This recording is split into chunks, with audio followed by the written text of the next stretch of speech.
Good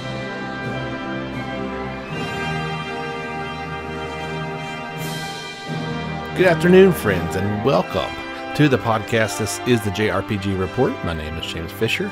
This is going to be episode 111 as of this recording. It is May the 6th of 2020. We don't have a giant podcast for you guys this week, but we do have some fun stories to pass along to you. Hope you are doing well this day.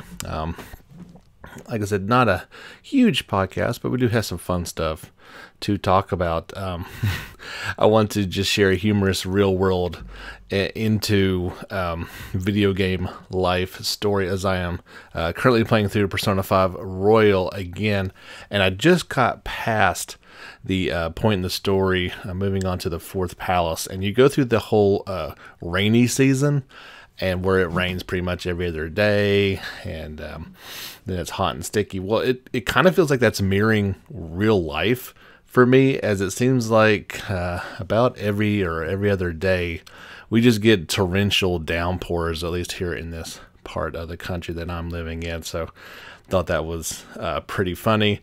And also around the house, both me and my wife have been saying a whole lot of, hey, hey, mimicking, obviously, Morgana, who my daughter woke up at one point the other night and came in and saw. She's like, oh my gosh, it's a cute cat.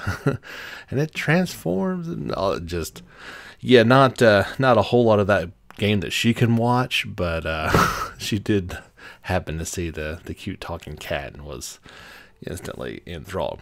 Anyway, back to the podcast. I think I want to kind of touch on the most, and we've certainly got the most information the past week about, and that is the upcoming Nintendo Switch JRPG, Xenoblade Chronicles Definitive Edition. The hype is really beginning to swell on this one, myself included.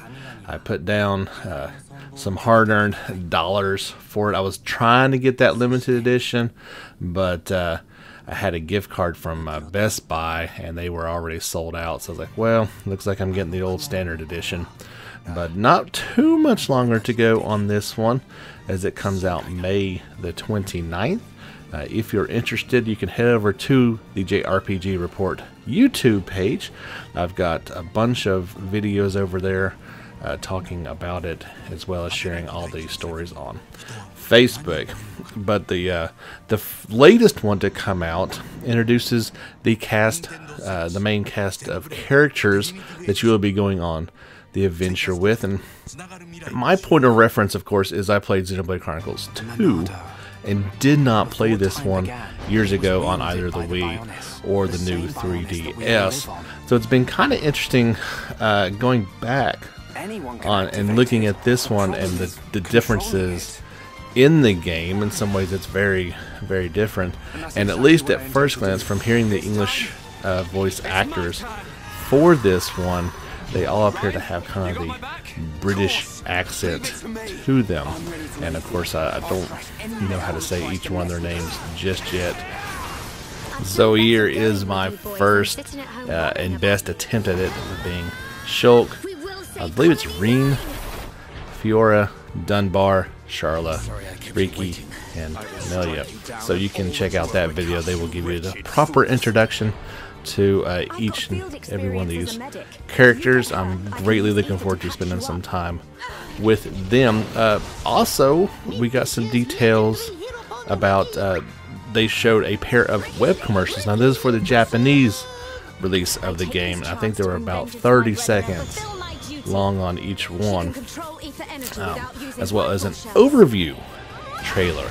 So here is the official overview of it from Nintendo.com. Join the fight between man and machine in the definitive edition of this critically acclaimed RPG. Discover the origins of Shulk as he and his companions clash against a seemingly unstoppable mechanical menace. Wield a future-seeing blade, chain together attacks, and carefully position your party members in strategic real-time combat as you journey across a massive world. During an attack from mechanical invaders known as the Mechion, Shulk discovers that he can tap into the full power of a mysterious blade known as the Monando. With the mighty Monando in hand, Shulk sets out to defeat Mekion once and for all. In addition to the Mekion, you run into wildlife that ranges from docile to deadly. Keep an eye on what attracts monsters' attention to avoid unwanted conflict, or try your hand at bringing down an ultra-powerful, unique monster. Upgrade your party as you progress through the adventure by selecting equipment, enhancing weapon skills, and using benefit-granting gems. Put your dependable companions to work by filling out the party gauge to trigger a chain attack. Attack enemies in quick succession. One of the key things that they have been harping on is this new additional scenario called Future Connected. That is something that will be accessible from the get-go, so if you are a player of the game previously, you can just jump right into this new scenario if you so choose.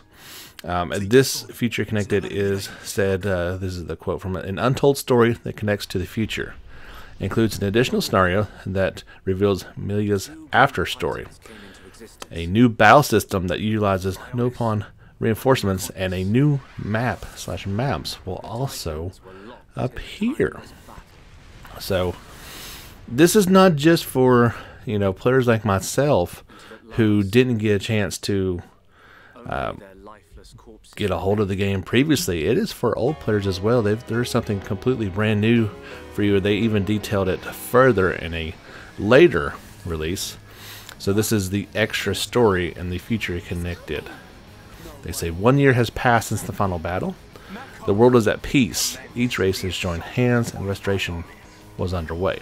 In the midst of all that, Shulk suggests to Milia that they search for the imperial capital Alchemoth, which had gone missing. The two board the airship's junks with their sights set on the imperial capital, but the ship is suddenly attacked by a mysterious bombardment.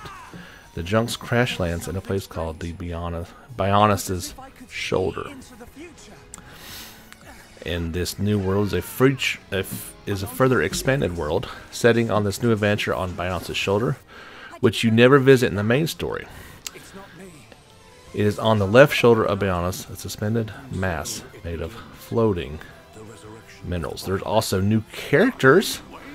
The Nopon Kino and Nin will become your companions on Bionis' Shoulder. Although young, their strength in battle is fully matured. Kino is looking for his father and aims to become a hero. He's also a bit shy.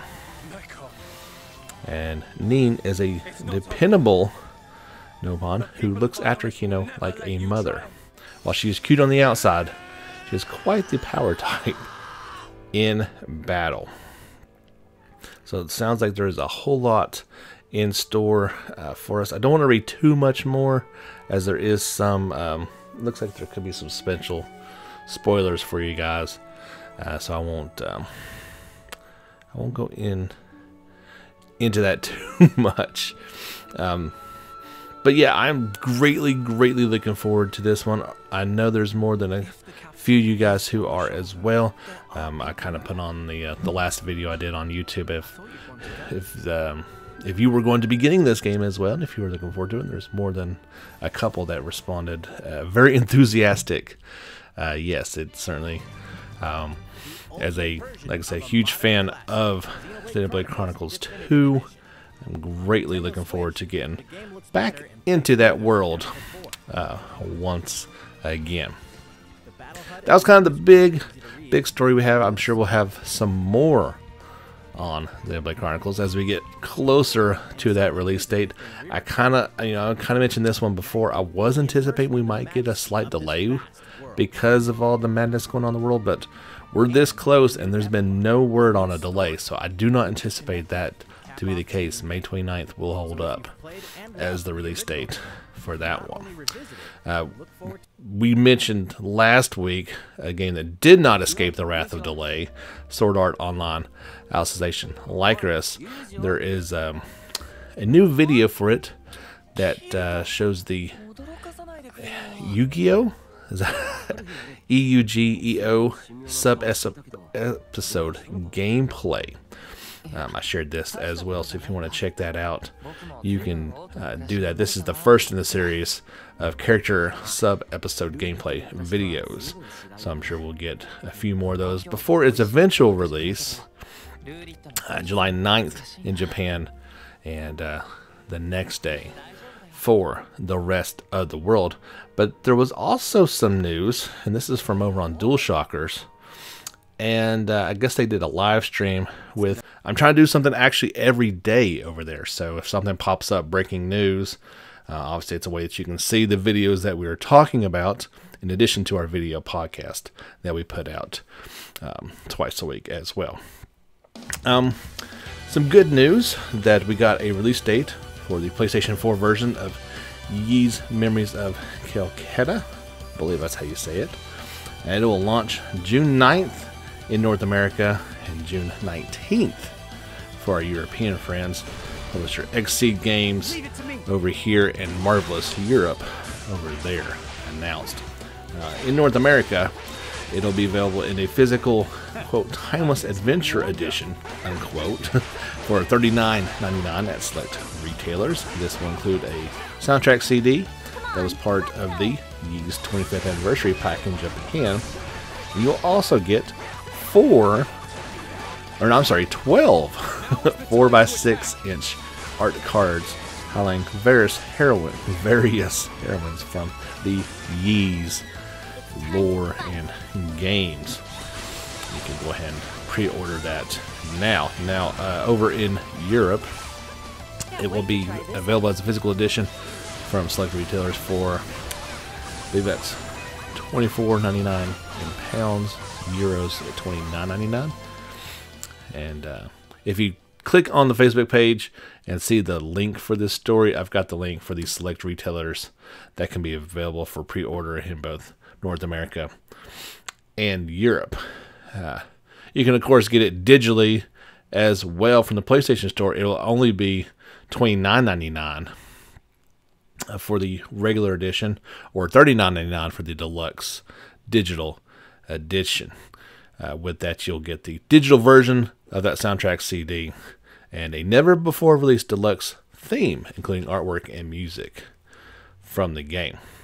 Here's about the PlayStation 4 version. It is a remaster of Ys Memories of Celceta that will support 60 frames per second with full HD visuals and optimized gamepad controls. Following the recent addition of the original Japanese voices to the Windows PC version of the title, this will launch on PS4 with support for English and Japanese voice options. As a legendary adventurer, Hedal Christian explored the expansive land of Celceta, one of the largest locals in the Ys series, with the help of a robust mapping system to assist players in their travels through the wilderness. Classic Ys action combat, including the multi-character party system, has never looked better on consoles. So I was looking back at the timeline. I believe this one originally came out in 2012 for the Vita, and it came out in between 6 and 7 or 7 and 8. I think it's 6 and 7. I think it came out in between those. It was not one of the numbered ones, but you know, it was out in that time period. Of course, there was new trailers to go along with that. You can check out theirs via the story or mine over on YouTube, whatever your fancy would be. So we did have a small delay because of coronavirus, I'm assuming. And this was for Little Town Hero, its PlayStation 4 version. It was supposed to come out in early June. It is now going to be June 23rd in North America, June 26th in Europe, and July 3rd in the Oceania countries. This will include this is the first time the physical edition has been available for Switch as well as PlayStation 4. It will add an easy mode that lowers the attack and defenses of the enemy Razets and causes special effects from enemies to show up less often. So if you've been waiting around on that one, going to wait just a little bit longer, as it's been delayed at least a few weeks. An interesting looking game got a new gameplay trailer, and that is the upcoming strategy RPG Tears of Avia. This is being published by P-Cube and developer Cuckoo Squeaky. It's about a minute long, and it shows glimpses of the battles, the characters, and the skill tree system found in the game. It's headed to Xbox One and PC sometime later this year. Tears of Avia is set in the world of Estria and allows players to pick a party of 5 heroes who engage in turn-based tactical battles. The story follows the heroes in the search for the lost city of Avalon. I've got the link for that on Facebook. I'll probably make a short little video for this as well and put it up on YouTube for you guys. An interesting story, as it appears that a listing for Yakuza Like a Dragon has appeared on Steam DB. This tracks updates to games and applications in the Steam backend. A Steam store link was provided but is not yet live. If true, this would be the first confirmation of a PC release, and I can't see why they would go to that much trouble if it wasn't something that was eventually coming. It is already out for PlayStation 4 in Japan and Asia, has been slated for a Western release sometime in 2020, so it appears that when that does happen, it may be headed to Steam as well as PS4 whenever that does happen in the future. Normally we can't talk much about this game, but we did get some new information and screenshots for the Legends of Heroes Hajimari No Keseki, the latest entry in the Trail series. It introduced the Variant Rage system, as well as the Japanese limited edition and first print bonus. So I think we had some snippets here and there about this system. This is completely new, so I'm not 100% sure what it all means, but let me just read to you what they say. This Variant Rage system introduces new attack/recovery techniques linked to the tactical link system that first appeared in Cold Steel. Variant Rage is a variant tactical link command that can be activated when there are 5 or more members in the party.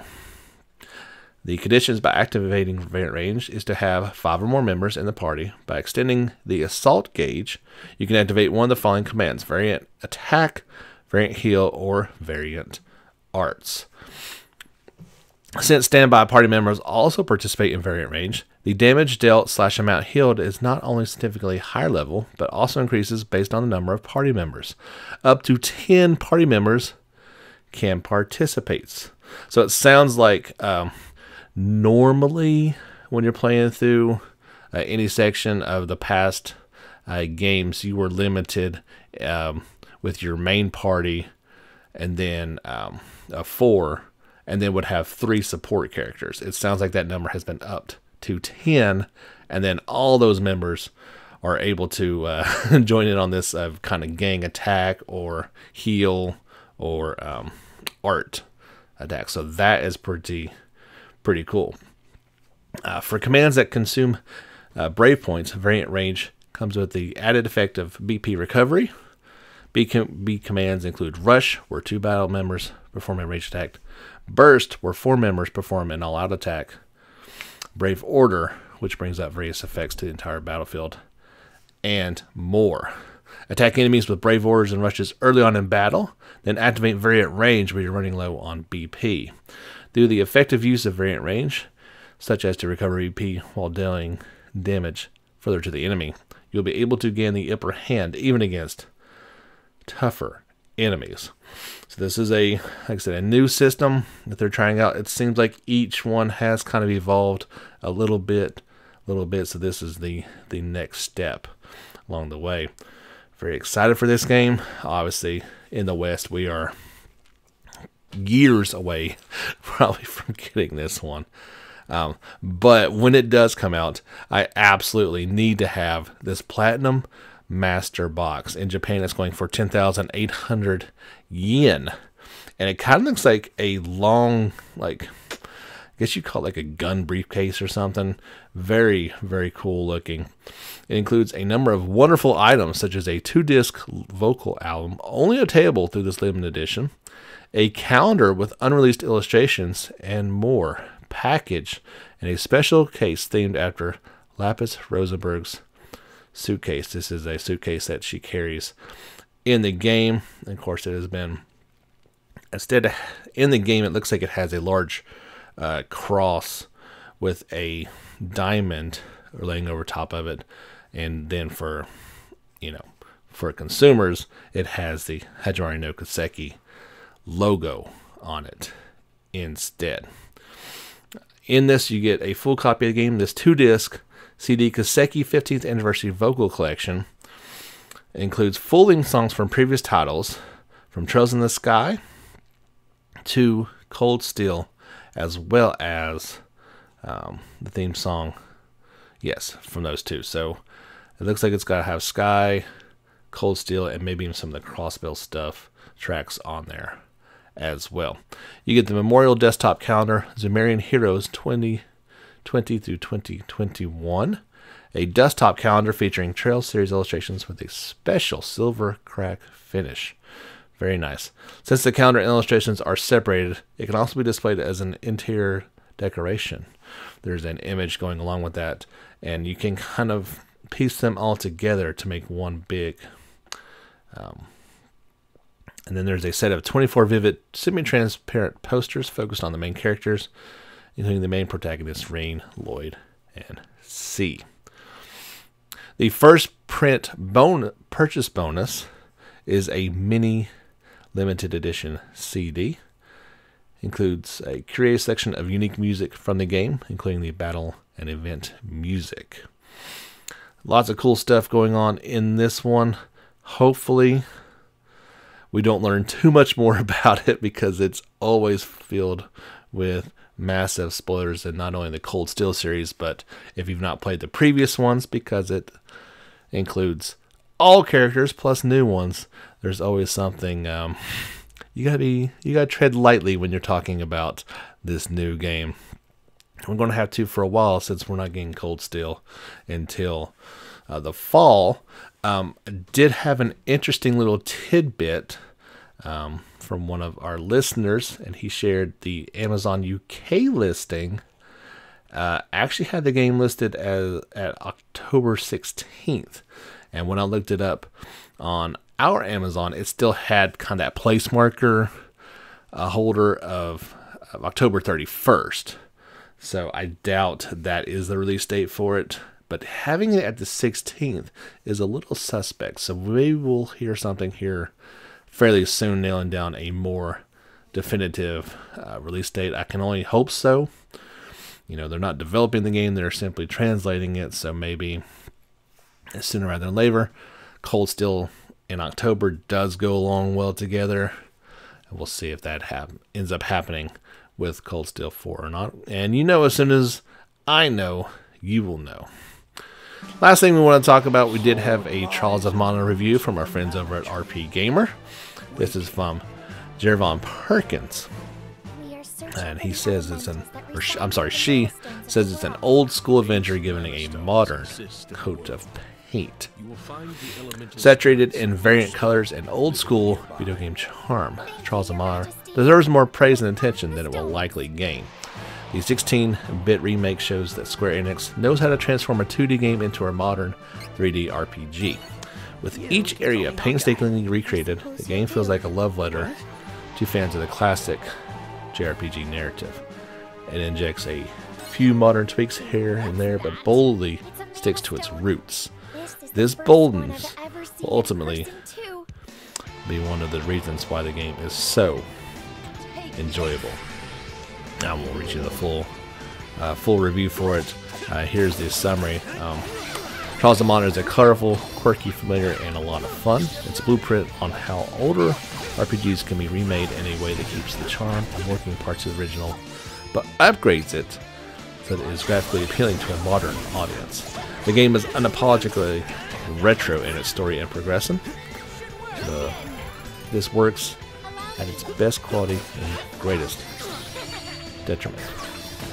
The hand-holding for the first 8 or so hours of the game makes for a less interesting experience, especially considering that it makes up for roughly a third of the entire game. However, even with that early dip in excitement, Trials of Mana is a thoroughly worthwhile game. And she gave it a 4 out of 5, so that's pretty good. The battle system got a full 5 out of 5. Visuals, a 4 out of 5. Everything else was 3 out of 5. Interaction, originality, story, music, and sound. Originality probably should get a 1 since it was completely unoriginal as a remake.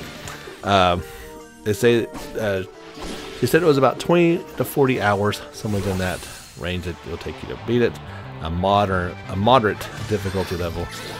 Love the engaging combat system, colorful character models, 6 interesting leading protagonists to choose from. I'd say 5 because Charlotte is unpickable. Saturated, reimagined 16-bit environments. She did not care for the repetitive music choices in certain areas, lack of world building, and too much hand-holding at the beginning of the game. Can certainly understand that. You know, there's a lot of JRPGs that are guilty of this early on in the game for the opening, you know, hour or two. 8 hours seems a bit long. I didn't notice that in the demo per se, so maybe it's a little more apparent in the full version of it. But I mean, that's quality marks. I mean, 4 out of 5, you can't really go against that, especially that this was a remake of an old game. It sounds like, and from what I experienced, they did everything right in doing so. I made a choice last year that for new games coming out, if I wasn't going to play it right away, I wasn't going to get it. And in light of the fact that our family is, you know, we're kind of living on one income right now, until my wife can get back into the workforce when hopefully things calm down soon, it seems pretty crazy for me to go out and buy a bunch of games that we can't afford. Anyway, I feel like it's the right move. My backlog is full enough as it is, and when I am complete with Royal, I'm moving on to Xenoblade Chronicles. And past that point, I feel like for me personally, it's a good strategy to have. Obviously, when you come across games on sale that are older anyway that you're going to add to your backlog, I think that's a little different. But that pressure that we feel as consumers and gamers to get every new game when it comes out, it's not fair to our wallets. It's not fair to, you know, perhaps significant others that, you know, this is a hobby. You'd probably get upset if they were just buying things and putting them on the shelf and not utilizing them. So that's the way I look at it. It's given me some peace in terms of picking one thing and sticking with it and playing it to completion. We've also been kind of bombarded here lately. And, you know, just in these past couple months, between Royal Remake, Trials of Mana, we've got, like I said, Xenoblade coming up here soon. About every month's been something really big that we really wanted, and we don't always get that as JRPG players. You know, there's plenty of times that you go a few months without anything coming out that deserves your money. So I'd love to know how you guys are dealing with those type of things. Give us a like and a comment over on Facebook, or if you want to reply to this video about what you're doing in terms of managing your budgets at this crazy time. That's it for episode 111. I told you it'd be a short one, just not a whole ton of things to talk about. That's the way it goes sometimes. Check us out on Sunday. We'll have a Sunday special for you, something. Not sure what, but it'll be fun and unique no matter what. Thank you so much for tuning in. If you would give us some listener support, the link is at the bottom. I would truly appreciate it. Keep this thing going each and every week. My name's James Fisher, signing off with JRPG Report. But don't forget, get back out there and level up.